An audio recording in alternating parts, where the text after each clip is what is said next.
요한복음 4장 13절에서 15절 한번 같이 한번 읽어요. 시작. 예수께서 대답하여 가라사대 이 물을 먹는 자마다 다시 목마르려니와 내가 주는 물을 먹는 자는 영생하도록 솟아나는 샘물이 되리라. 여자가 가로되 주여 이런 물을 내게 주사 목마르지도 않고 여기 물길로 오지도 않게 하옵소서. 아멘. 나에게도 이런 물을 주시옵소서. 사마리아 여자, 이 사마리아 여자거든. 이 사마리아 여자인데 이 사마리아 여자가 우물가에서 예수님을 만나서 둘이서 대화를 나눈 내용이에요. 자, 오늘 이 본문으로 이제 이 4장 1절에서부터 시작되는 얘기인데 이 얘기가 너무 길어서 본문의 중요한 부분을 이렇게 당겨와서 하는 거니까. 근데 자,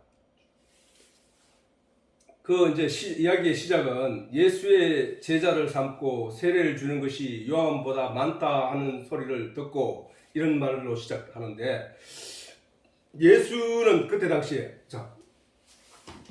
요게 이제 오늘은 이게 좀 필요한 것 같아가지고 내가 정리를 했는데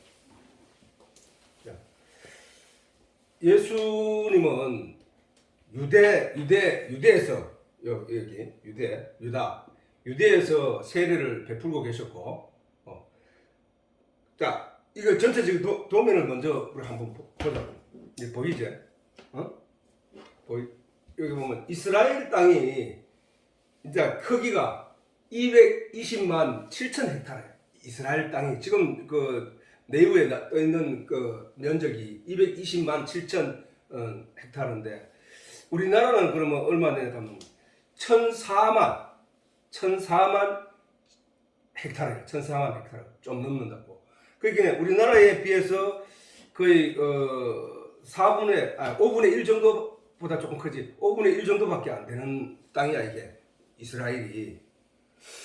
근데 지금 우리가 그렇게 우리나라의 그 강원도 면적보다 조금 크다 이렇게 보면 되는데 우리나라에서 북한에도 강원도가 있잖아. 북한에 강원도 연결돼가 남쪽에 이 강원도가 이렇게 돼 있다고. 그래서 북한에 있는 강원도까지 합하면은 그 강원도 크기만 하지. 그 정도란 말이야. 그 이스라엘 지도는 간단해 그리기가 여기서 물이 흘러내려오는 이게 여기 요단강이거든. 요단강 여기 갈릴리 호수고 여기는 사해 죽은 바다. 사해라 하는 것은 이게 이제 염도가 너무 높아서 여기는 들어가면 뭐 너희들 더 잘 알겠지만 염도가 높아서 몸이 눕기만 하면 그냥 뭐 둥 떠가 있는 그런 떠가지고 책 보는 그런 사진들도 많이 봤을 거야. 이 사해는 염도가 너무 높아서 아무것도 살 수 없다고 해가지고 죽은 물이 여기가 물이 빠져나갈 데가 없어. 그래서 계속 이 물이 흘러내려와서 여기 채이는 거 정발하고 이런 건데 거기에 중간에 이제 갈릴리 호수 요 디베라 바다라고도 하지만 이게 갈릴리 호수라고 돼 있잖아, 그지? 이 갈릴리 호수가 있단 말이야. 여기를 갈릴리 지방이라고 하고. 근데 이 이스라엘이 나중에 그 나라가 남북으로 이렇게 갈라진다고. 남북으로 남유다와 북 이스라엘 여기 이제 사마리아 캐는데 여기 사마리아가 주적인 저기 수도야. 그 북 이스라엘의 수도인데 근데 이게 남지파 저에서 보면은 그지 레위 지파는 아예 그 계수에 들지 않았어. 자, 레위 지파 이스라엘 12지파잖아. 그죠? 12지파인데 여기 보면은 요 빨간색으로 요래 해놨잖아. 내가 이게 요 에브라임과 므낫세 요 두 지파는 원래 저게 에브라임과 므낫세가 누구야? 요셉의 아들이라 그지? 요셉의 므낫세가 첫 아들이고 에브라임이 둘째라고 말이야. 그지? 에브라임 둘째라고. 그런데 요셉의 아들을 두 지파로 나눠 가지고 두 지분을 줬어. 요셉에게는. 그래 요셉은 없지만 요셉의 두 아들을 다 지파에 올려놨다고 반열에. 그리고 대신 하나님이 레위 지파는 계수를 하지 말라 했어. 이스라엘 백성들에게 계수를 저 민수기 1장 여기 써놨잖아. 내가 올려놨잖아. 자, 민수기 1장 49절에서 50절에 보면은 레위 지파만은 너는 계수치 말며 그들을 이스라엘 자손 계수 중에 넣지 말고 그들로 정금악과 모든 기구와 그 모든 부속품을 관리하게 하라. 다시 말해서 제사장 직분, 그다음에 그 성전을 관리하는 거기에 다 종사할 수 있도록 하고, 그 대신에 너희들은 10분의 1씩 그 11조나 이렇게 저걸 해가지고 그 레위 지파를 먹여 살리라. 오늘날 따져보면 공무원들하고 비슷하다고 볼 수 있겠지, 그지? 공무원들. 그렇게 국민들이 열심히 일해서 세금을 모아서 국가에 들이면 국가는 그걸 나라 살리면 살고, 공무원들에게 월급을 주는 것처럼 저거 비슷한 거예요, 그지? 그렇게 해서 레위 지파는 뺐어, 지파에서. 그러면 솔로몬이 이제 죽고 그 아들 르호보암이 왕이 될 때에 이 반역한 자들이 일어났는데, 르호보암이 그 솔로몬이 워낙에 그 성전을 건축하고 왕궁을 건축하고 막 이렇게 하느라고 해서 국민들이 많이 고달팠다. 불평불만이 많았을 때에 솔로몬이 죽고 난 뒤에 르호보암 왕에게 여로보암이 찾아가서 우리들을 짐을 좀 가볍게 해라. 우리 너무 힘들다. 막 이렇게 요구를 하니까 르호보암이 그 친구들의 조언을 듣고 그 사람들에게 말하기를, 우리 아버지는 채찍으로 징치했으나 나는 그 갈고리 채찍으로 너희를 후려칠 것이다. 내가 너희를 더 엄하게 다스릴 것이다. 이렇게 얘기를 함으로 말미암아, 그러면 너 유다 지파 너희들끼리 잘 살아라 하고 그 여로보암이 이 10지파를 데리고 북쪽으로 나라를 갈라버린 거야. 사마리아의 수도를 세워버린 거야. 이 사마리아가 이쪽이잖아. 갈릴리 호수 옆에잖아. 이 부분은 전부 다 사마리아인데, 이 사마리아에 가서 나라를 살렸는데, 문제는 뭐냐 하면 이 사람들이 이 북쪽에 이제 요 베델이 요렇게 되는 게요. 이렇게. 그러니까 남쪽의 두 지파는 요 작은 사해를 건설해서 요 다윗이 처음으로 그 권력을 잡기 시작했던 거죠. 헤브론인데, 나중에는 이제 사울 왕을 몰아내고 죽은 난 뒤에 예루살렘에 다시 올라갔단 말이에요, 다윗이. 그래 어쨌든 이스라엘 나라라 하는 게 한번 봐보라. 이스라엘 나라라 하는 게 봐봐. 저 위에 북쪽으로는 아람이 있고, 이 왼쪽으로는 지중해가 있어요, 그지? 그 지중해가 있고, 그 다음에 이건 거술이라는 나라가 있고, 암몬이라는 나라가 있고, 모압이라는 나라가 있고, 이 밑에는 에돔이 있고, 여기는 블레셋이 있다 보긴 해. 요 이스라엘이라는 나라는 유다라는 나라는 어느 나라든 여기를 공격하기 쉬운 거야. 늘 이 공격을 받고 순환을 당하고 어려움을 당했던 곳이 바로 여기야. 그래서 여기는 물이 풍부한 게 아니라 이게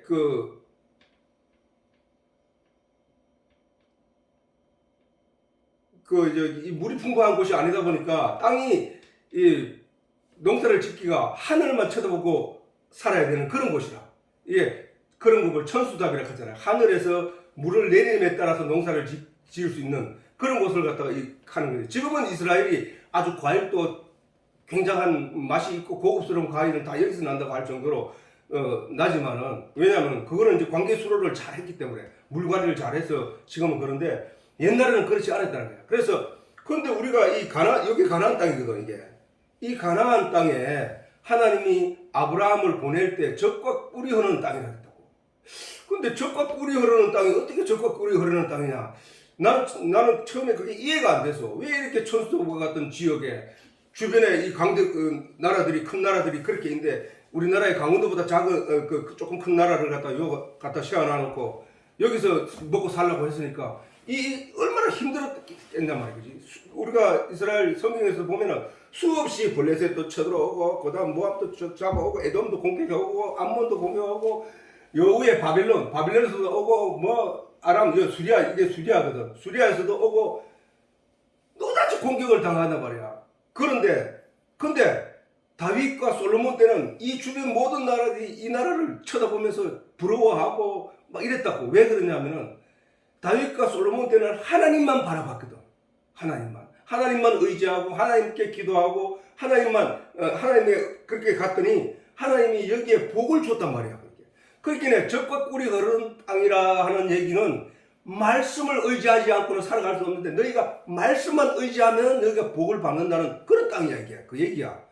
우리가 적과 꿀이라는 것은 뭐야, 그렇지? 땅에서 적과 꿀이 날 일은 없잖아, 그렇지? 근데 적과 꿀이라 하는 것은 하나님만 바라보고, 오늘도 우리가 마찬가지야. 우리가 삶을 큰 나라들이 있지만 내 주변에 뭐 여러 가지 어려운 환경들이 다 주어져 있지만 그럼에도 불구하고 하나님만 쳐다보고 하나님께 구하고 하나님을 의지하며 나아가는 사람에게는 모든 것이 형통하게 잘 된다는 게, 네 영혼이 잘 된 것 같이 네 범사가 잘 되고 강건하기를 내가 원하노라 라고 했듯이, 우리가 땅의 것을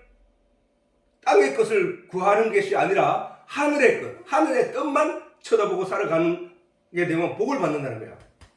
이제 아무튼 이스라엘의 조건이 이만큼 열악한 조건이었단 말이야. 이게 그래서 이 솔로몬 이후에 그 아들 르호보암이 남쪽에 왕이 되고, 그 다음에 북쪽에 여로보암이 반역해서 열지파를 데리고 올라가가지고 했는데, 역사가 이제 정해졌는데, 사실은 이 북쪽에는, 그 이후로 보면은, 북쪽에는 계속 남쪽이란 유다지파, 다윗의 자손들이 계속해서 왕을 이어갔고, 근데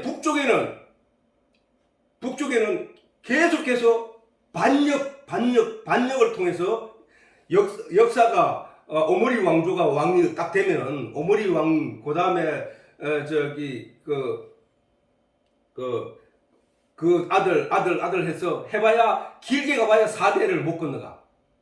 하다 보면은 나라가 엉망진창이 되고, 그러니까 다른 지파에서 반역을 일으켜서 그 왕을 자리에 뺏고, 이렇게 북쪽에는, 북이스라엘은 계속해서 그 반역을 도모해서 왕권이 이어져 나가는 곳이 북쪽이라. 근데 엘리야나 이런 선지자들은 다 이 북쪽 사람이야. 북쪽. 그래서 성경에 보면 북쪽의 그 타락한 이스라엘 백성들의 삶을 그 엘리야나 그 다음에 뭐 호세아나 이런 선지자를 통해서 많이 들을 수 있는 내용이 바로 그 내용인데, 아무튼 이제 왜 그렇게 됐냐면은, 지금 조금 있으면은 그 여인과 사마리아로 가는 도중에 예수님과 여인이 만나서 수가라는 성에서 우물가에서 만나서 이야기하는 중에 예수님이 그 사마리아 여인한테 네 정오야, 그 나시가 육시라 하는데 정오인데, 정오에 그 예수님께서 목이 말라 여인에게 물을 달라고 했을 때 그래서 이야기를 나누는 중에 여자가, 아니 유대인으로서 어찌하여 사마리아 여인에게 물을 달라 하나이까, 이런 대답을 한단 말이야. 그리고 그 이어서 말하기를 원래 그 유대인들은 사마리아인과 상종치 아니야 말이야. 저 여기서 요 한번 읽어보자. 앞에 쳐다보고 시작. 사마리아 여자가 가로되 당신은 유대인으로서 어찌하여 사마리아 여자인 나에게 물을 달라 하나이까, 이는 유대인이 사마리아인과 상종치 아니함이로라. 이제 왜 내가 오늘 지도를 가지고 자꾸 이 얘기를 좀 하냐면은, 저기와 마찬가지로 유대인들이 사마리아인들하고는, 다시 말해서 북쪽에 있는 사람들하고는 상종치도 않았다는 거야. 그 원인이 이제 내가 이제 몇 가지를 얘기를 하는데, 그게 이제 그 원인을 내가 얘기하는데, 자 바로 요 예루살렘 위에 요만큼밖에 여기는 모압이니까 요만큼밖에 남유다가 안 되는 거야. 남유다가 아주 작은 나라가 돼버린 거야. 그 북쪽은 이만큼 큰 걸 다 가지고 바꾸는 거야. 왜냐면 그 기준이 요 베델이라는 것이야. 베델. 이 베델은 뭐냐 하면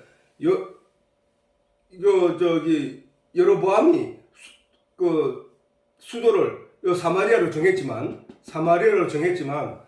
이게 이제 유대인들은 그 율법에 대해서 굉장한 그 확고한 지식을 가지고 있었기 때문에 이 사람들은 모세가 명령한 내용을 꼭 지키려고 해요. 1년에 한 번은 이 예루살렘에 가서 하나님께 경배하고 예물을 바치고 오는 그 일을 하는 거예요. 그건 예수 당시에도 그 하는 걸 봤지. 그 예수님이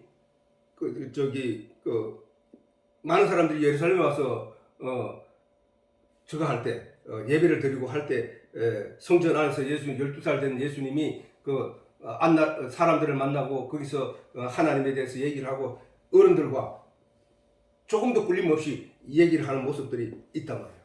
아무튼 이렇게 모든 이스라엘 백성들은 율법에 보면은 그 예루살렘에 가서 1년에 한 번씩 저걸 하게 돼 있어. 11조를 드리고 뭐 다 이렇게 하게 했는데 여로보암이 나라를 정하고 난 뒤에 이 백성들이 자꾸 이쪽으로 가거든. 가가지고 예배 드리고 오고 이러니까 불안한 거야. 저기 가가지고 이 사람들하고 마음 맞춰서 저걸 해보면 안 된다 이렇게. 여기 베델에다가 단을 쌓고 예루살렘하고 비슷한 단을 쌓고 그 다음에 거기다 전을 지어놓고 거기서 예배를 하겠느냐. 여기는 못 가게 했는 거야. 그래서 북이스라엘은 여기 와서 이거 비슷하게 해라는 예배를 드리고 돌아가고 이랬단 말이야. 이거부터가 벌써 여들은 송아지를 만들어 놓고 그렇게 했는데 이거부터 유대인들은 다 지켜봤던 거야. 근데 문제는 뭐냐 하면 이렇게 했는데 그러니까 여기 신앙이 엉망이겠지. 진짜를 안 하고 가짜 비슷하게 만들어가지고 그냥 오늘날 우리나라의 안성홍이나 뭐 저런 것처럼 신천지나 이런 것처럼 비슷하기는 한데 뭔가 다른 그렇게 갖는 것이 북이스라엘이야. 북이스라엘. 그 나중에는 아합 왕 때에는 시돈이라는 데가 있어요. 여기 저 이스라엘 북쪽에 이쪽에 끝에 이 시돈이라는 나라가 있는데 이 나라에서 공들여 있던 여자가 와가지고 이 바알과 아세라를 들여와가지고 이 사마리아에 하나님을 믿는다고 하는 선지자들 다 죽여버리고 바알과 아세라를 우상을 갖다 놓고 그걸 절하게 하고 그걸 믿게 하고 했던 그런 나라란 말이에요. 그걸 뿐만 아니고 그래서 이제 여기는 여러 왕조가 나타나는데 서로가 이제 반역을 하고 그래서 나라를 왕자리를 빼앗고 이렇게 하다 보니까 여기는 건국한 지 203년 만에 멸망을 해버려요. 누구한테? 아람에게 멸망을 당해가지고 그렇게 이 아람의 살만 에셀 왕 해놨잖아요. 여기 보면 아수르 왕 아람이 똑같은 거거든.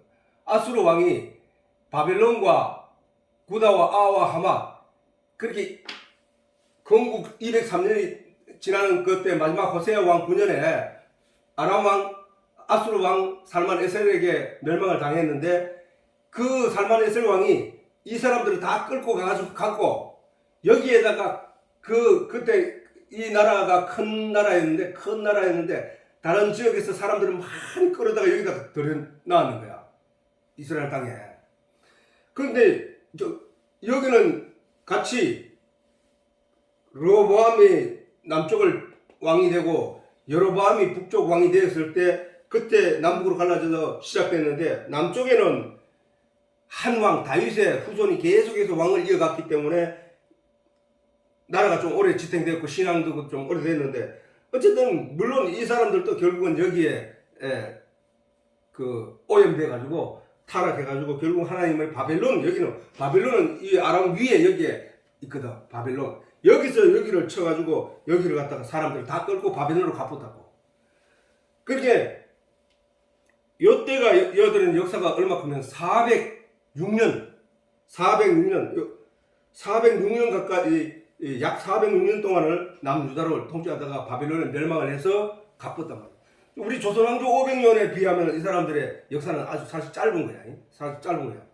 그래 이렇게 끌려가고 난 뒤에 끌려갔다가 70년을 살다가 요 사람들은 다 끌려가고 다시 요 사람들 그대로 와가지고 여기에 땅을 잡아가지고 했단 말이야. 그리고 이 사람들은 북이스라엘이 203년, 그러니까 203년에 북이스라엘이 멸망하고 난 뒤에 203년의 역사를 가지고 멸망하고 난 뒤에 남유다는 406년을 저거 했으니까 203년 더 지나왔단 말이에요. 그지? 약 한 203년을 더 지나오면서 북이스라엘의 그 하나님의 말씀을 떠나서 살아가는 그들의 모습을 또 그들이 역사를 가지고 있는 동안에도 하나님 말씀을 떠나가서 가짜를 섬기는 이 모습 것을 보았던 사람들이란 말이야. 그래서 저런 결과가 주어졌다는 거야. 그래 이제 지금 이제 그 무대의 내용, 전체적인 내용은 이제 그런 내용을 가지고 있고, 그래서 저 여자가 예수님한테 어찌하여 유대인인 사마리아인 내한테 물을 달라고 합니까? 원래 상종하면 안 되는 거 아닙니까? 라고 조심스럽게 말을 했던 거였단 말이야. 그지? 자, 그러면 저 때는 어떻게 했나 하면, 저기 여자하고 예수님이 만났던 자리가 어디냐 하면, 요 수가라는 성, 여기란 말이야. 여기 수가. 그 사해와 갈릴리 호수 중간쯤에 여기 있습니다. 이때에 성경에서는 그걸 짚고 넘어가는 뭐라고 하면, 호세아는 요셉 세례 요한은 살렘 가까운 에논에서 세례를 베풀고 이렇게 써놨다고. 그러면 예수님은 요 유다에서 세례를 베풀다가 갈릴리로 가겠다는 거예요. 갈릴리로 가는데 요 수가라는 성을 지나가게 돼요. 원래 이 사마리아는 안 거치는데 수가라는 성을 지나가는 거예요. 수가라는 성을 지나서 이 갈릴리 호수가에 가는 거예요. 그런데 여기가 이제 나셋이라는 동네가 있지. 나사렛이라는 동네가 있고, 여기가 예루살렘 옆에 바로 옆에가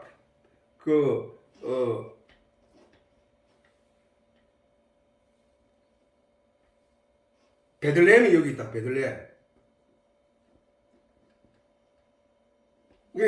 베들레헴이 여기 있고 나사렛이 여기 있다. 우리가 왜 내가 지금 이 지도를 가지고 대충적인 얘기를 하냐 하면은, 우리가 그냥 성경에서 지명 이름이 많이 나오는데 막연하게 그냥 읽고 지나가거든. 이렇게 하면은 이해하기 쉽다니까. 그래서 어쨌든 예수님이 유다에서 세례를 베풀다가 이 갈릴리를 가기 위하여 지나가다가 요 수가라는 성에 들어가서 우물가에서 이 여인을 만났던 얘기란 말이야. 그죠? 자, 이제 그 정도로 알고, 그 이스라엘의 그 주변 국가를 보면은 이 작은 땅덩어리를 하나 놓고 진짜 굉장히 적하죠. 그죠? 이 암몬이나 모압이나 이 땅은 크거든. 네, 아무튼 그랬단 말이야. 자, 그건 그렇게 하고, 그 다음에 이제 세례가 나왔으니까 세례를 다시 한번 짚고 넘어가자는 의미에서 내가 이렇게 해놨는데, 자, 세례는 말 그대로 씻을 세자니까, 씻을 세자야 예식 예자니까 씻는 예식이라는 얘기잖아. 그지? 근데 씻는 예식을 세례 요한도 했고 예수님도 했단 말이야. 또 예수님이 우리가 잘 알고 있는 예수님의 제자들을 발을 씻겨주는 내용도 있단 말이야. 그지? 그러면서 예수님이 하신 말씀이, 베드로가 아이고 내 발 씻지 마세요. 내가 어떻게 해서 선생님 발을 씻어야 되지, 어떻게 선생님이 제자의 발을 씻어주도록 내가 가만히 있겠습니까? 하고 도덕적이고 양심적인 얘기를 했을 때 예수님께서 말씀하시기를, 그러면 너와 나가 상관이 없어진다. 내가 너를 씻어줘야 된다. 이 얘기를 하신다고. 근데 그 얘기가 뭐냐 하면, 자, 죄락하는 게 우리가 더러움, 이걸 씻는 것을 우리가 씻는다고 하잖아. 그지? 그 씻는 예식을 세례라고 한단 말이야. 그런데 그 씻는 걸 뭘 씻느냐? 근본적인 의미는 씻는다는 것은 보암직도 하고 탐스럽기도 한 이 세상 가치를 향한 탐욕에서 비롯된 지식과 철학들, 그게 우리 의식과 생각과 이런 모든 가치 기준을 완전히 점령을 해버렸단 말이야. 우리가 이 세상에 태어나면서 어릴 때부터 자라오면서 자기도 모르는 사이에 성경 말씀으로 처음부터 교육을 받지 않는 이상 늘 세상적인 가치가 내 눈에 보였고, 그 다음에 그걸 갖다 사람들이 내한테 가르칠 때, 그게 좋은 거야, 그렇게 살아가야 돼, 그걸 추구하면서 오는 거야, 니 그거 없으면 굶어 죽는 거야. 이런 식으로 자꾸 했기 때문에 우리들은 그런 철학과 이념과 사상과 생각들 속에 풍성하게 젖어 있단 말이에요. 젖어 있단 말이에요. 그런데 그거에 빠져 있고 그걸 세상에 빠져 있다. 세상에 그 풍랑이 이는 바다에 빠져 있다. 이렇게 보는 거예요, 성경은. 그렇게 빠져 있는 거기서 나를 건져 올려서 깨끗한 물로, 다시 말해서 하늘의 참지식, 인간이 근본적으로 이 세상에 왔다가 하나님께로 가야 되는데, 하나님께 가기 위해서는 하나님의 가르친 내용의 옷을 입어야 되는데, 그것을 입기 위해서 그 하늘의 내용, 참 진리의 내용으로 이 세상에 내 인태에 가득해 있던 그것들을 씻어내고 닦아내고 깨끗하게 하여 하늘의 것으로 나를 채워 하늘의 소망과 하늘의 뜻을 가진 자로 거듭나는 것을 가지고 그것을 표시하는 게 세례라는 거예요. 그지? 세례라 하는 것은 뭔가를 씻는 거니까 뭐를 씻느냐 말이야. 그냥 이 발가락 사이에 때 묻은 걸 씻는 게 씻는 것이 아니라고. 내가 이걸 씻는 거는 내가 내 능력과 내 능력으로 내가 네가 가지고 네가 씻을 능력이 없는 너에게 인간 스스로를 씻을 수 없잖아. 왜? 손이 더럽기 때문에 씻으면 그 더러움이 거기에 그대로 묻는 거잖아. 인간이. 지금 성경에서 말하는 것은 씻는다는 의미가 이렇게 생각, 지식, 이념, 사상, 철학 이런 내용을 말하는 거예요. 그래서 지나쳐서 종교에까지 다른 종교를 안 가지고 있다. 이 세상 사람들이 나는 종교를 안 가지고 있다고 해도 자기도 모르게 미신적인 내용으로 뭔가를 의지하고 뭔가를 기대하는 마음들이 사람 속에 다 있다는 거야. 왜? 하나님의 영이 떠나가고 난 뒤에 인간 속에는 그런 습성이 가지게 돼 있다고. 그 습성 때문에 오염된 그런 것들을 하늘의 참 진리의 내용을 설명하고 가르치고 들려줌으로 말미암아 그래 맞아 내 영혼은 내 영혼은 내 몸속에 있는 것인데 우리는 내 몸에 좋은 가치를 쫓아서 열심히 살아왔구나. 내 영혼에게 진짜 필요한 것은 영원히 사는 생명에 관한 이야기인데 내 육체가 내 영혼의 집인 육체가 허물어지면 그 안에 있는 영혼이 주인이 같이 허물어지는 게 아니란 말이에요. 주인은 집이 다 되면 그냥 집을 버리고 떠나버린다고. 근데 그 영혼의 가치를 쫓아서 그 영혼이 추구할 진짜 내용을 찾아서 이 육신적인 가치를 쫓아오던 우리의 삶을 하늘에 소망을 두고 그 가치를 쫓아 살아갈 수 있도록 변화시키는 것. 그걸 어떻게 변화시키냐? 그냥 가만히 있어서 변화시킬 수는 없어. 왜? 하늘의 지식을 그 사람에게 계속 들려주고 하늘의 내용을 계속 그 사람에게 공유함으로 말미암아 이식기로 말미암아 내가 지금까지 가졌던 이 세상의 가치는 허무한 거구나. 이거는 장차 없어질 것들이구나. 영원히 가지게 되는 그 내용을 내가 가져야 하는구나로 변화된단 말이야. 그것을 시킨다고 하는 거야. 그걸 가지고 구원이라 하는 거예요. 구원이라 하는 것은 저기도 보면 자신의 힘이 아닌 구원이라 하는 것은 내 힘으로 내가 나를 구원했다는 말은 있을 수 없잖아. 그지?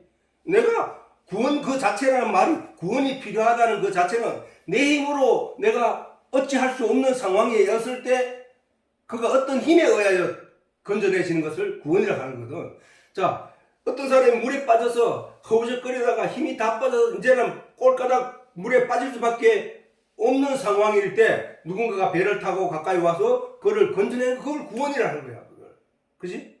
그걸 구원이라 한단 말이야. 그러니까 내가 스스로 갈 수 있다고 생각하는 순간 내가 도를 깨우쳐서 내 스스로 갈 수 있다고 생각하는 불교 그거는 이미 구원을 요구할 수가 없어. 바랄 수도 없지. 왜? 자기 힘으로 깨우쳐서 가겠다는 얘기니까. 그게 아니고 전적으로 나는 아무것도 알 수 없는 존재고 나는 아무것도 못했는데 누군가가 내게 어떤 말씀을 계속 들려주고 누군가가 그 말씀을 인하여 내가 참 진리의 내용을 알게 되었어. 그래서 그 참 진리가 목표하는 그곳을 향해서 갈 수 있게 그걸 해놓은 걸 가지고 구원인 거야, 구원. 우리는 죄인은 아버지 하나님께 갈 수 없는 존재들인데, 죄인은 누구냐? 하늘의 내용, 하늘의 진리의 내용을 깨닫지 못하고 이 세상의 지식과 이 세상의 이념과 철학들로 자기를 가득 채워서 자기 옷을 삼고 있는 사람들은, 그들은 그게 죄이기 때문에 하나님께 갈 수 없었단 말이야. 근데 예수님께서 내가 너희 죄를 인하여 내가 십자가에 피 흘려 그 피로 너를 살 거야. 그 죄에서 그 피로 너를 씻어낼 거야 라고 하신 거, 십자가에 못 박혀 죽으셨기 때문에 우리는 그 예수의 피로 말미암아 1차적으로 깨끗한 몸이 된 거야 말이야. 깨끗한 자가. 그 깨끗한 자가 되었는데, 그러면 깨끗한 자가 됐으면 누구든지 가야 되지 않느냐? 그걸 예수는 피를 씻어줬는데 그 자신은 나는 그거 믿을 수 없다고 말해버린다고요, 사람들이.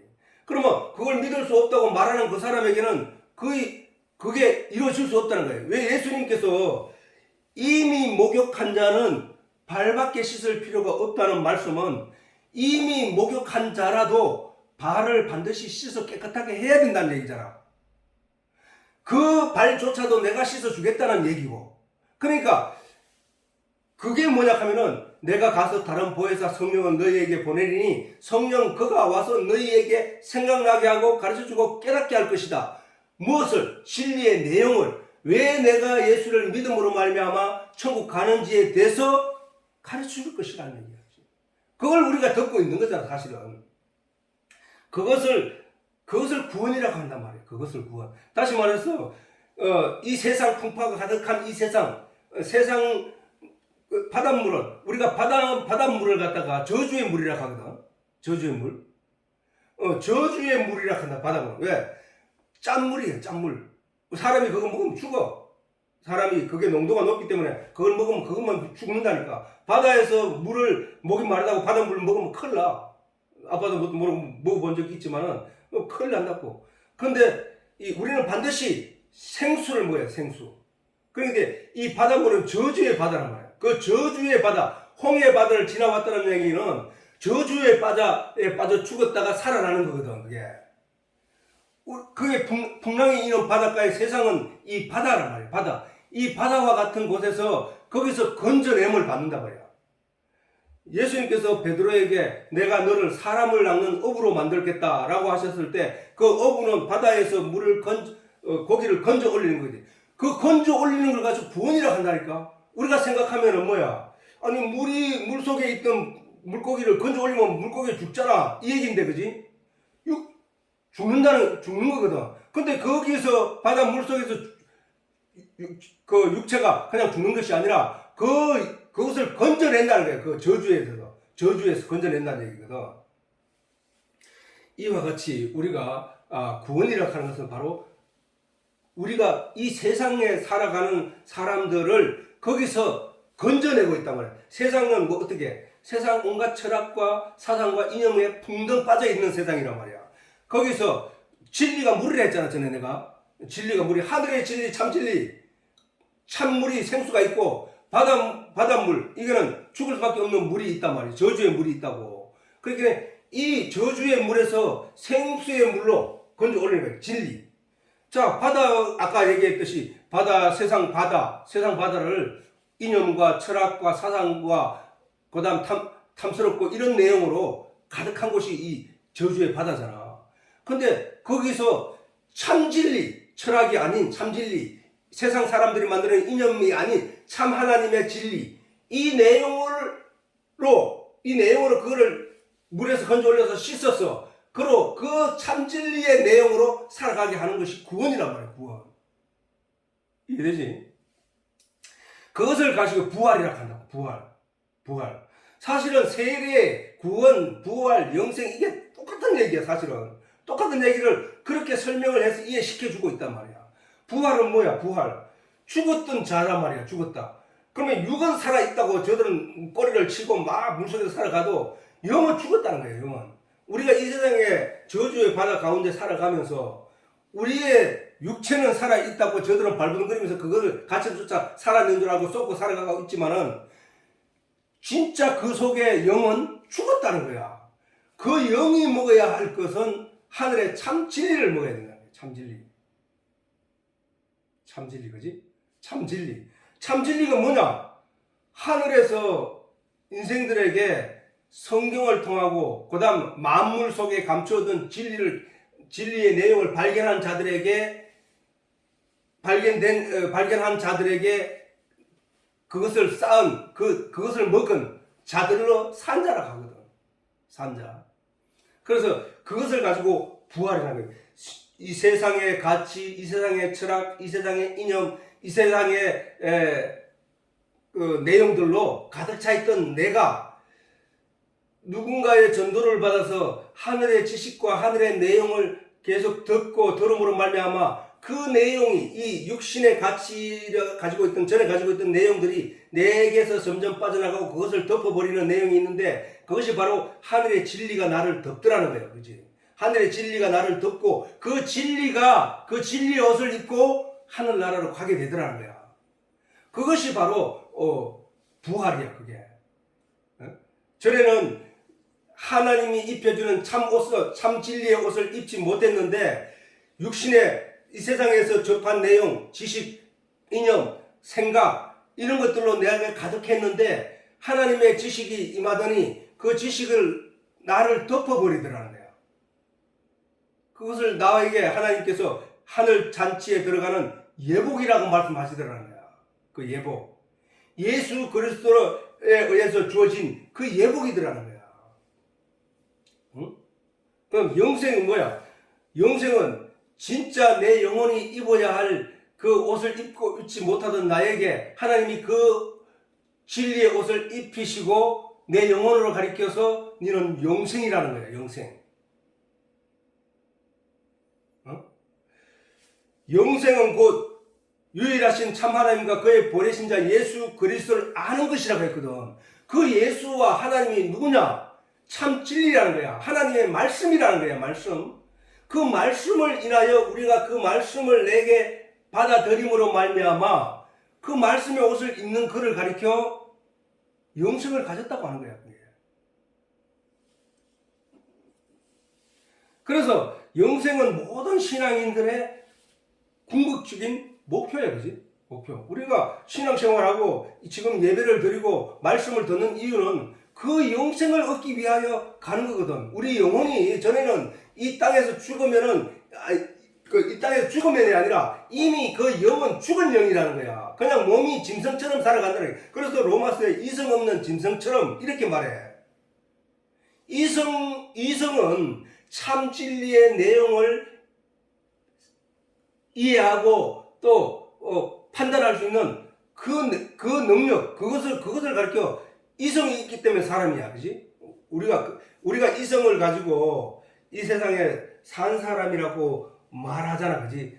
저는 이치를 판단할 수 있고 이치를 갖다가 구분할 수 있어서 그런 사람을 가리켜 이성이 있는 사람이라고 해. 그 이성이 있는 사람은 모든 것을 좋은 것을 알게 되고 나쁜 것을 분별하여 내고 이렇게 하는 것이 이성이란 말이야. 근데 그 세상적인 그 이성을 가리켜서 하나님이 지금 영적인 이성이 뭔지를 우리에게 설명하고 있는 거야. 하늘에 진짜 이성이 있으면 세상 것을 구분하는 것뿐만 아니라 진짜 이성이 있으면 하늘의 참인 것과 세상의 거짓 것을 분별할 수 있어야 된다는 거야.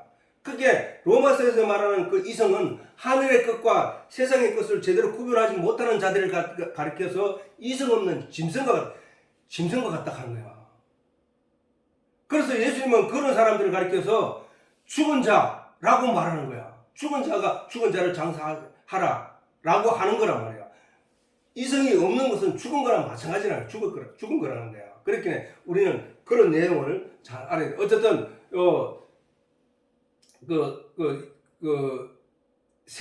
세례를 예수님께서는 아까 얘기했듯이 유다에서 세례를 베푸시다가 근데 사실은 예수님이 세례를 베푸는 숫자가 많고 세례 요한에 베푸는 숫자가 적어진 이유는 예수님의 제자들도 세례를 베풀게 했기 때문에 그래서 많아졌다는 거예요. 그래서 이제 그렇게 많이 세례를 베풀고 유대를 떠나 저 갈릴리로 가는 와중에 이스라엘의 북쪽 끝으로 가는 와중에 수가라는 성, 사마리아에 있는 수가라는 성에 도착해서 이 여자를 만나서 대화를 하는 내용이라고 해요. 자, 유대를 떠나서 갈릴리로 가실세라고 하면서 아까 내가 유대가 어디고 그 다음에 니야 정신 차려. 그렇게 하면 안 돼요. 그래, 갈릴리로 가는 도중에 유대를 떠나서 갈릴리로 가는 도중에 수가라는 성에서 만났는데 그 유대를 떠나 가실 때 사마리아로 통하여야 하는지라 사마리아 아까 또 그 다음에 내 이 남유다 지파 이 얘기 다 했지 그지? 예. 자 갔는데 거기에 야곱의 우물이 있더라. 야곱의 우물이 있더라. 예수께서 행로라 하는 가는 길이 피곤하여 우물 곁에 그대로 앉으시니 그때 제 60점이라 그 60점이라고 이스라엘의 시계 성경에서 설명을 잠깐 하자면은 성경에는 제 6시, 제 3시 이런 아침 그 다음 제 9시 이런 얘기가 있어. 성경에는 많이 여러 군데 나와. 그거 이제 시점인데 그 시간이 우리나라의 시간으로 어떻게 되냐면은 이런 시간이라 하는 것은 이런 시간 이런 시간 이렇게 말할 때는 아침 9시를 말해요. 아침 6시를 말해요. 아침 6시 새벽이지 그러니까 이런 시간 이런 아침 성경에 몇 군데 나와 이런 아침이라고 하는 건데 그거는 아침 6시쯤을 말하는 거고 그 다음에 제 3시라는 것은 오전 9시를 말하는 거고 제 6시라고 하는 것은 12시 정오를 말하는 거고 제 9시 하면은 오후 3시를 말하는 거야. 오후 3시. 근데 제 6시라 하는 것은 예수님께서 십자가에 못 박히실 때 숨을 거두실 때 시간이 제 6시였거든. 그래서 숨을 거두실 때 하늘이 캄캄해지고 어둠이 가득해지고 그 다음에 성소의 휘장이 위에서 밑으로 쫙 찢어지고 그 어두움이 어디까지 갔냐면 제9시까지 갔대. 제9시까지 이어지더라. 제9시까지 제6시 하늘이 캄캄해지고 예수님께서 엘리 라마 사막가니 하고 숨을 딱 모기를 숙이시니까 하늘이 갑자기 캄캄해지고 그 다음에 그 캄캄해짐이 제9시까지 이어지더라. 이렇게 나온다고. 정오에서부터 오후 3시까지 가장 힘들 때지 그지? 가장 힘들 때 예수님께서 그렇게 돌아가셨다는 것인데 아무튼 여기서도 제6시라는 시간이 나오는데 그것은 정오 때라. 정오. 사마리아 여자가 물을 길러 왔으며 예수께서 물을 달라 하시니 이는 제자들이 먹을 것을 사러 동네에 들어갔습니다. 점심시간이 됐으니까 그 수가라는 성에 들어가서 제자들이 먹을 것을 사서 예수님과 함께 먹으려고 사러 들어간 사이에 그 여자를 만났단 말이에요. 그랬더니 사마리아 여자가 가로되 당신은 유대인으로서 어찌하여 사마리아 여자인 나에게 물을 달라 하나이까 이는 유대인이 사마리아인과 상종치 아니함이라. 왜 상종치 아니함이라 하는 것은 이미 아까 내가 설명을 다 했지 그지? 다 했으니까 넘어가도록 하고 자 왕하 여기에 아까 내가 이거 읽었나? 자 호세아 9년에 아수르 왕 살만 에셀에게 멸망을 당했다. 아까 설명을 했구나. 아수르 왕이 바벨론과 구다와 아와 하맛과 스말바임에서 사람을 옮겨다가 이스라엘 자손을 대신하여 사마리아 여러 성읍에 두매 저희가 사마리아를 차지하여 그 여러 성읍에 거하는데 어떤 현상이 생겼냐면 저렇게 데려다 놨더니 이 사람들이 막 죽어가기 시작하는 거야. 그 사마리아 외지에서 들어왔던 그 사람들이 죽어가는 거야. 그래서 이 사람이 아수르왕 살만 에셀에게 편지를 사람을 보내가지고 아니 우리가 여기 들어왔더니 우리가 막 죽어나갑니다 사람들이. 이래 그 주역 사람들에게 물었더니 여기에 그 하나님께 예배를 제대로 드리지 않고 하나님을 그 제대로 섬기지 않아서 그렇다고 합니다. 라고 하니까 살만 에셀 왕이 그 사마리아에서 데리고 갔던 제사장들을 제사 중에 며칠 급파를 하는 거예요. 북이스라엘에 급파를 해서 그가 시키는 대로 하는데 시간이 지나면서 어떤 현상이 생기냐면은 그들은 이제 사람이 죽는 게 멈추니까 나중에 어떻게 이와 같이 저희가 여호와도 경외하고 또한 어디서부터 옮겨왔던지 그 민족의 풍속대로 자기들의 신들도 섬기더라. 그게 뭐야? 이게 지금 무슨 얘기야 지금? 이게 무슨 얘기야? 이게 이 얘기와 똑같은 거야. 우리가 하나님 예수 그리스도의 말씀을 인하여 진리의 내용을 안 하나님의 백성으로서 서게 되었는데 어떤 사람들이 세상적인 철학과 도덕과 양심의 이야기로 계속 들려주어서 세상적인 내용이잖아. 그게 세상적인 얘기를 계속 들려주어서 이 진리의 내용과 짬뽕을 해서 나중에 이 진리가 뭔지를 모르게 만들어버리는 현상과 똑같은 거야.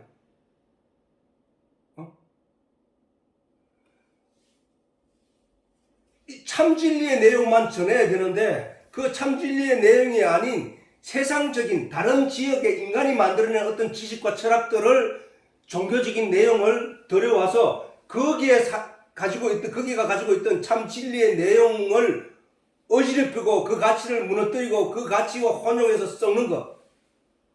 그게 타락이라는 거야. 창세기에 하나님의 아들들은 뭐야? 오늘날 우리가 하나님의 아들들을 누구를 말하는 거야? 하나님의 진리의 내용을 가슴에 안고 진리의 내용대로 살고 진리의 소망을 가지고 그것을 추구하며 살아가는 사람들을 하나님의 아들들이라고 한다고 그러지.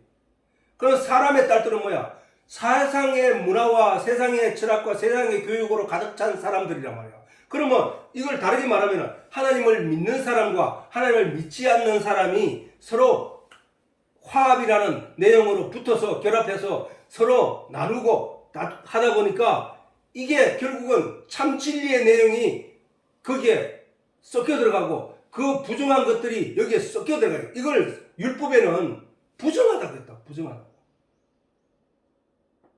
우리는 지금 세상적인 내용으로 가득해 있던 나를 그 더러움을 진리의 내용을 씻어내서 깨끗하게 되어서 하늘의 내용으로 가득 채워지고 하늘의 내용으로 옷 입게 되는 덮어씌워서 내가 가지고 있던 더럽고 추악한 것들을 감추어버리는 하나님이 가죽 옷으로 지어 입히는 그 일들을 하나님이 예복을 우리에게 주시는 그 일들을 예수의 피로 씻은 옷을 우리에게 입히시는 그 일들을 하시는 건데 여기 다시 이들이 저 어두운 세상의 가치를 불러들여서 그것을 가지고 나를 다시 더럽히는 것과 똑같은 거란 말이에요. 지금 그 얘기잖아. 지금 북이스라엘에 저들이 살만네살 사단이잖아. 사단. 세상의 세력이잖아. 세상의 힘이잖아. 그것이 세상 사람들의 강제로 거기에 몰아넣어서 하늘의 진리의 가치를 내용을 따라가는 그 이스라엘 백성들에게서 그 말씀을 빼앗기 위하여 그들을 거기에 넣어놨고 그들이 하나님을 섬기는 유일신 사상을 없앰으로 말미암아 저들이 지 맘대로 부리기 위해서 그렇게 사람들을 몰아넣었는데 거기에 섞여서 그렇게 무너져가는 모습을 남쪽 유다의 사람들은 그걸 지켜보고 있었던 거야. 아, 저렇게 무너지는구나. 아, 저기는 하나님이 없고 저기는 다 섞인 존재들이구나. 아, 저기는 타락했구나. 그래서 유대인들은 북이스라엘은 결국은 뭐냐? 나라를 처음 건국할 때, 북이스라엘 건국할 때도 베델에 하나님의 거짓 제단을 세워놓고 이스라엘 백성들을 참 하나님이 있는 그 예루살렘으로 못 가게 하고 막아서게 해서 그들로 하여금 타락하게 하는 모습을 남유다 사람들은 그것을 지켜보았던 거예요. 응? 그걸 지켜보고 있었고 그 다음에 나라가 망한 뒤에도 그들은 순수한 이스라엘 백성들이 아님을 알게 되었던 거예요. 저게 사실은 저 말씀을 왜 성경에 기록해놨냐면 오늘 또 우리에게 그걸 조심시키는 내용이거든. 세상 문물과 세상 철학을 하나님 믿으면서 세상적인 것에 지금 우리가 자 내가 한 가지만 찾고 내가 미리 찾아놨으면 참 이런 시간들이 제가 하는데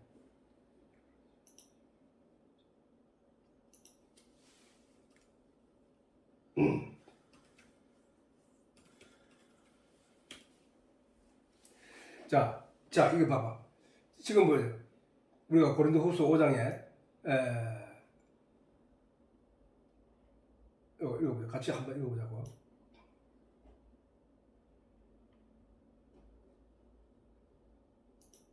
자, 시작. 이 장막에 있는 우리가 짐진 것 같이 탄식하고 하는 것은 벗고자 함이 아니요 오직 덧입고자 함이니 죽을 것이 생명에게 삼킨 바 되게 하려 함이라.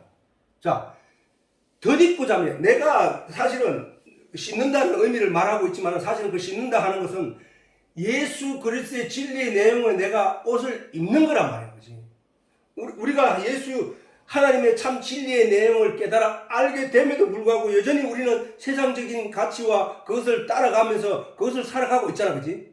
그래서 그 얘기를 뭐냐 하면은 전에는 내가 참 진리를 알지 못해서는 그냥 세상적인 지식과 세상적인 내용으로 그냥 살아갔는데 거기에 하나님이 나에게 옷을 더 입힌다고, 다시 입힌다고. 그 위에다가. 그것을 입히는 게 뭐냐 하면은 진리의 내용이라는 거야. 진리의 내용. 자, 우리가 짐승과 탄식하는 것은 벗고자 함이 아니요 오직 덧입고자 함이니 죽을 것이 생명에게, 죽을 것이 뭐야? 육체 아이가. 세상적인 가치 아이가. 그지? 그것들은 사라지고 없어질 것이거든. 근데 생명은 뭐야? 진리의 내용이잖아. 말씀. 내가 길이요 진리요 생명이니 진리고 생명이란 말이야. 말씀이. 예수님이. 그렇게 그것을 생명에게 삼킨 바 되었다. 삼킨 바 되었다. 생명이 그것을 삼켜버렸으니까 생명만 남겠네? 내가 생명 안에 있겠네? 사망에게 삼킨 게 아니고 생명에게 삼켰으니까 영원히 사는 생명, 곧 이것을 우리에게 이루게 하시려고 보증으로 성령을 우리에게 주시는 하나님입니다. 성령은 뭐야? 성령. 거룩한 영이잖아. 하나님의 영이잖아. 그 하나님의 영이 내 안에 들어왔다는 거야. 그 하나님의 영이 내 안에 들어와서 뭐를 계속 우리에게 깨우치고 일깨우고 소화시키고 영양분을 갖게 하느냐? 말씀의 진리의 내용을 영양분을 갖게 한단 말이에요. 그지? 자, 이와 같이 우리는 덧입기 위해 거야.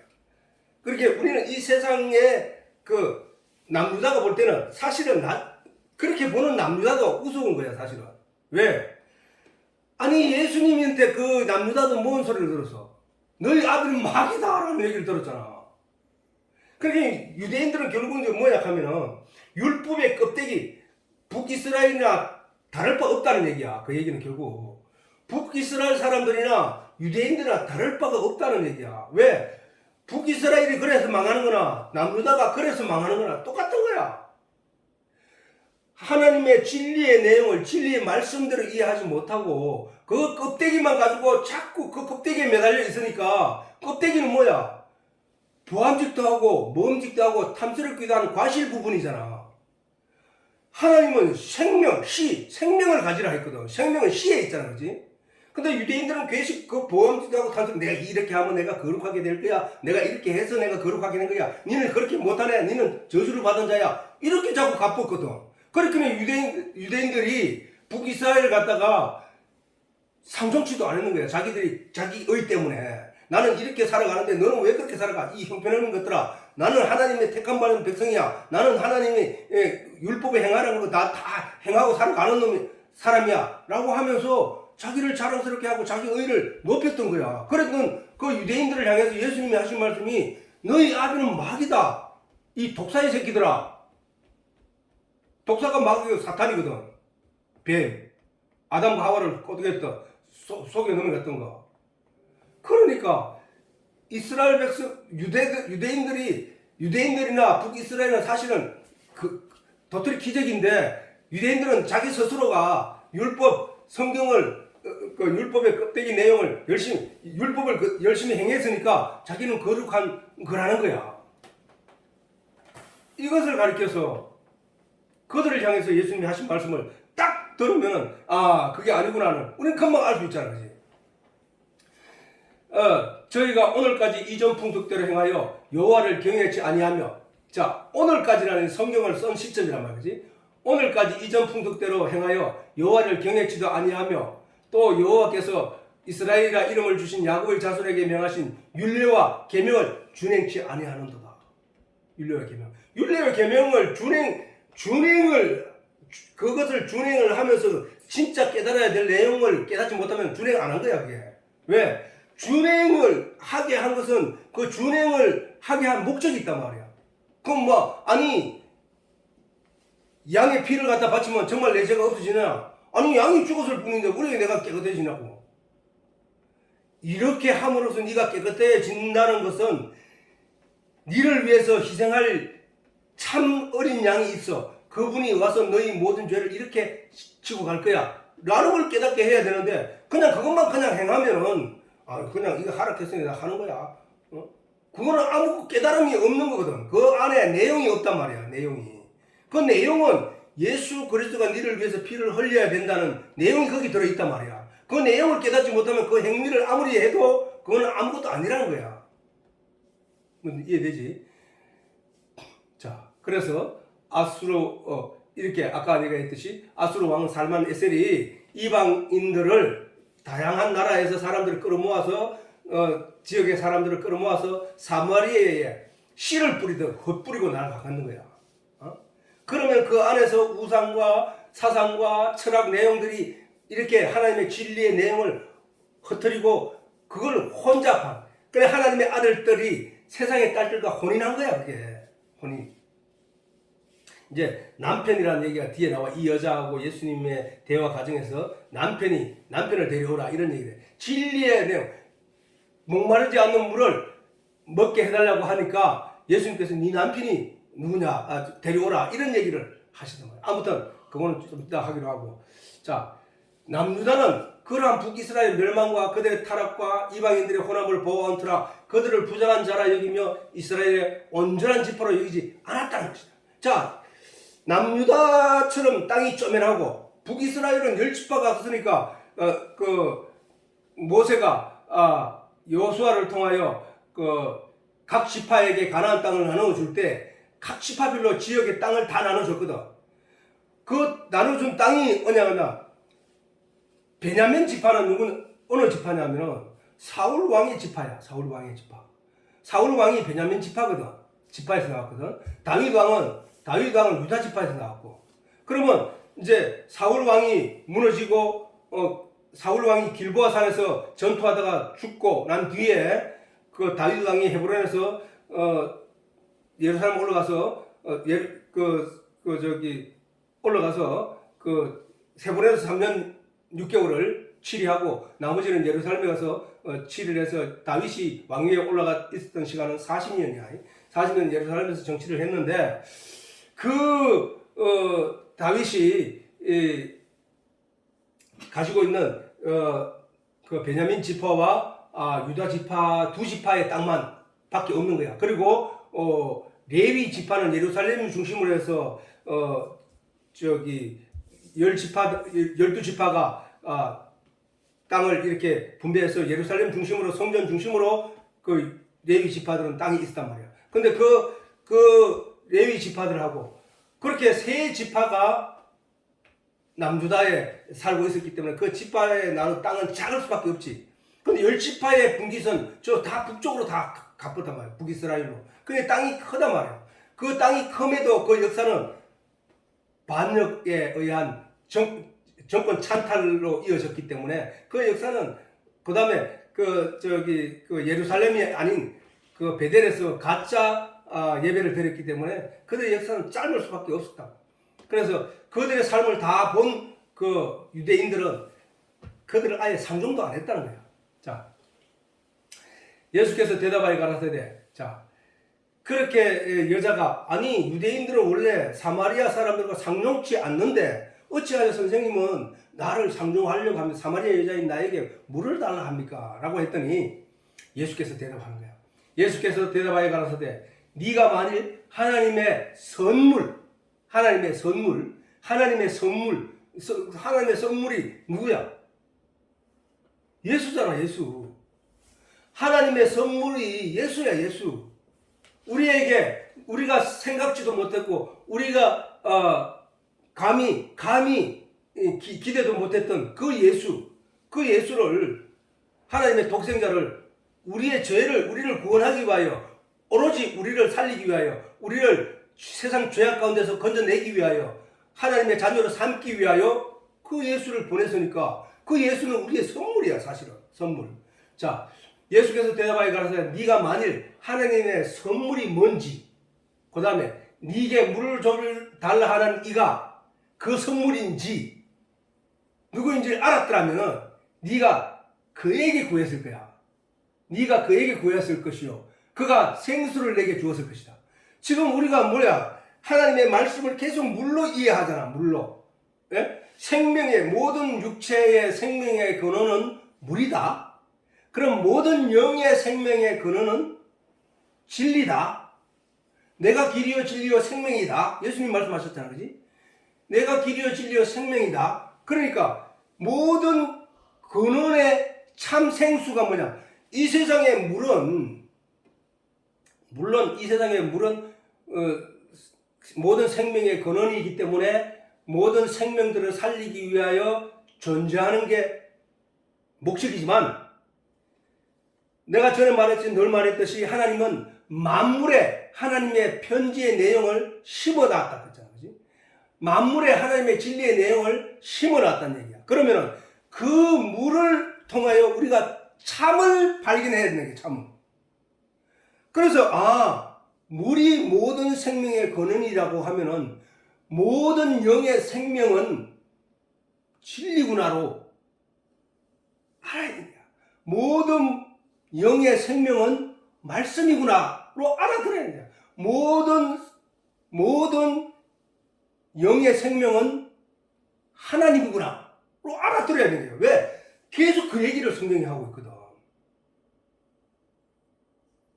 그러니까 그 얘기야. 야, 내가 너한테 물을 달라고 한다 해서 네가 어떻게 하여 사마리아인이 너한테 유대인이 사마리아 여자한테 물을 구하십니까 하고 너는 그 보이는 것 가지고 얘기를 하는데 진짜 물은 나야. 진짜 생명은 나야. 진짜 물, 목마르지 않게 주는 물을 줄 수 있는 이는 나야라는 거야. 나야. 그래서 예수님께서 그 얘기를 딱 하는 거라. 자, 뒤에 보면은 이제 여자는 계속 하나님은 이제 영적인 얘기를 복음의 내용을 시작했단 말이야. 복음의 내용을 이제 막 말씀하시기 시작했단 말이야. 그래 여자가 가로되 주여 물길을 그릇도 없고 이 물은 깊은 데서 어디서 이 생수를 얻겠습니까? 아니 여기 있는 물은 내가 알고 있고 내가 떠줄 수 있는 물인데 예수님은 물 떨 그릇도 없잖아요. 그러면서 또 우물은 이렇게 깊은데 뭘 가지고 내한테 떠서 주십니까? 라고 묻는 거야. 그게 이제 인간적인 한계야. 우리는 지금도 그래. 사람들은 아니 왜 내한테 복을 주지 않습니까? 내게 왜 은혜를 주지 않습니까? 내게 물 주세요. 자꾸 이렇게 외치고 떠들고 있는데 진짜 물은 그 물이 아니랄까 말이야. 예수님이 지금 그 말 하잖아. 지금 우리는 복 주세요 하는데 그 진짜 복은 그게 아니란 말이에요. 그런데 사람들은 자꾸 뭘 요구를 하고 있단 말이야. 하나님께. 그게 아니라고 하는데 이거 똑같은 거예요. 이 여자가 지금 예수님한테 그 물 주세요라고 하는 거예요. 의식 속에는 그런 물이 있어요. 그런 물을 내한테 주세요. 그 물이라고 생각할 때 지가 물 떨어왔던 그 물 그런 물인데 그거 비슷한데 하여튼 그런갑다 이래 생각하면서 부르짖고 있는 거야. 좋은 거로도 달라 이게야. 그런 물이 있으면 좋은 거 내게 주세요라고 하고 있는 거야. 응? 그런 좋은 물 내게 주세요라고 이 여자가 말을 하고 있다는 사실이다. 지금 오늘날 많은 대다수의 교인들이 저 여자와 같이 지금 구하고 있단 말이야. 근데 예수님은 그게 아니야 라고 지금 하고 계시는 거예요. 그 다음 내용은 그 다음 내용은 다음 주에 하기로 하고 오늘은 이로써 예배를 마치도록 합니다.